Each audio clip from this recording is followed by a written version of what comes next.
I have struggled to write down words to describe the impact November 21st of 2021 has had on me. What was supposed to be a joyful day was quickly turned into an unimaginable nightmare. I woke up that morning excited for the parade instead of dreading it like I always do. Out of all the walk-shop parades I've walked in the past 4 years, this was the only one I looked forward to. If only I knew it was going to be the worst day of my life.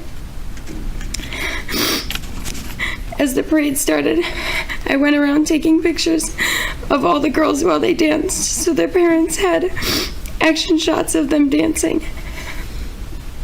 We rounded the corner of White Rock and finally made it onto Main Street. I remember seeing this beautiful sunset behind my girls. I recorded them dancing with the sunset behind them. Little to know, that would be my last video of them. My video was taken exactly 10 minutes before the defendant senselessly drove his car straight into my girls' backs. They didn't even have the chance to move out of the way before he plowed into them and continued on his path of destruction. Alice was the first body I saw. I picked her up immediately and was quickly yelled at to put her down, not knowing it could have just caused more damage to her. She was awake and conscious. I took off my coat to give her a pillow and laid over her body to shield her. I kept telling her she was going to be okay. One thing that will stick with me forever is the fact that she looked up at me with her teeth chipped and knocked out and said, "Why would someone do this?" I will never forget those words. The defendant was 39 at the time. She was 10. If a 10-year-old knew it was wrong, so did he. But he didn't care because he kept driving. He is the definition of a monster. After Alice, I was with 2 more of my girls in the street before making my way to the hospital. The hospital was also another chaotic scene. Bodies all over. People were standing, sitting, and laying in the ground. I saw one of my girls laying on the floor with her mom.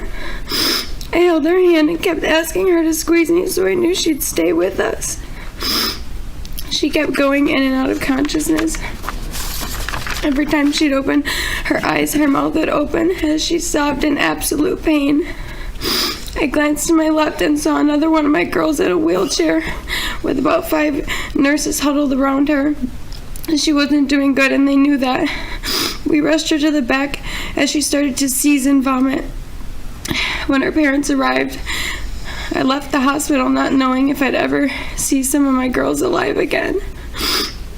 The following days, weeks, and months were just as horrible.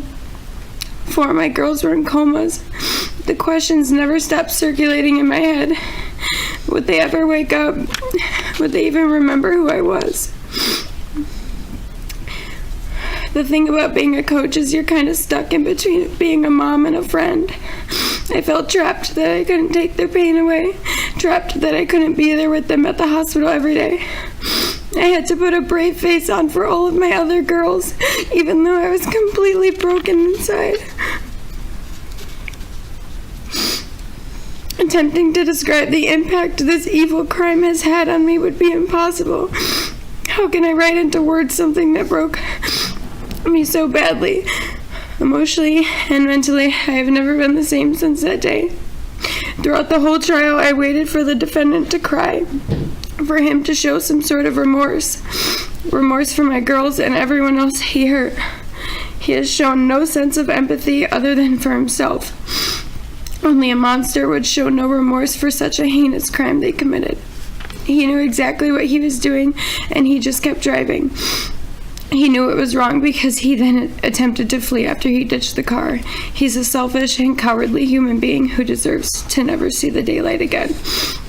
Thank you. Thank you. You remember from the trial, Your Honor, that was Alyssa Gajewski. Yes, thank you.